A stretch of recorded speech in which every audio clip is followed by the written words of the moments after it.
Hey everyone, today I just want to talk a little bit about the ARA app and a little bit of tips and tricks on how to use it. So the first thing you'll notice as soon as you go into the ARA camera option, you will see this grid appear here. It's basically just tracking some points on the ground, and that'll help with the stability of when you place your rims. So the first thing we'll do is we'll walk up to the vehicle, and you should see a vertical mesh appear here, right there. See how it appears like that? So if you try to place anything on the ground, it will not. It has to go on a vertical plane here. So if we tap that, and then let's walk to the back. Same thing, you will see it appear, and go ahead and tap it right there. Now let's kind of walk back, and it'll be a little out of place right now. It's okay.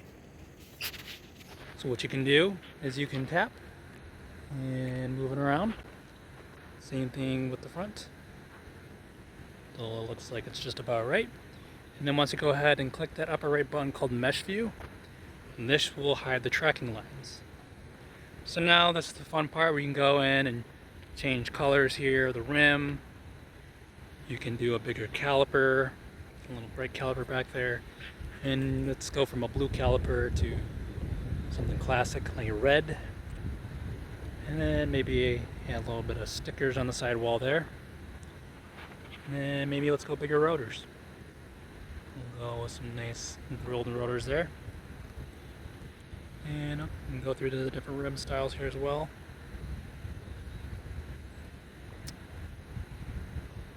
Let's find, let's go back to the big caliper here. Kind of like that look. Go back to the classic red.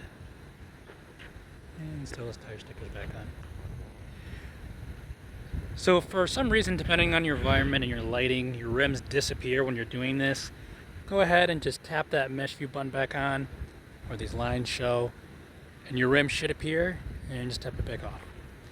If for some reason it doesn't work, you either need to find better lighting, or just reset the ARA app, and that's simply just pressing the ARA logo, leaving the app, jumping back into it. And it'll retrack, and you can go back in there and kind of give it a restart.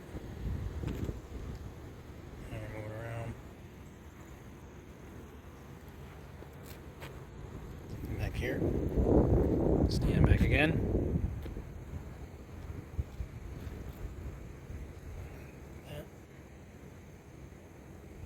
And close enough, right? And we'll hide the mesh view. Try to adjust back a little better. Yeah, so that is kind of the quick tips and tricks of how to use the app and how to debug anything if something goes wrong. Feel free to leave some feedback and comments and give us a follow. Use the tag at kcimedia7.com or at kcimedia7. And yeah, cool. Thanks, guys.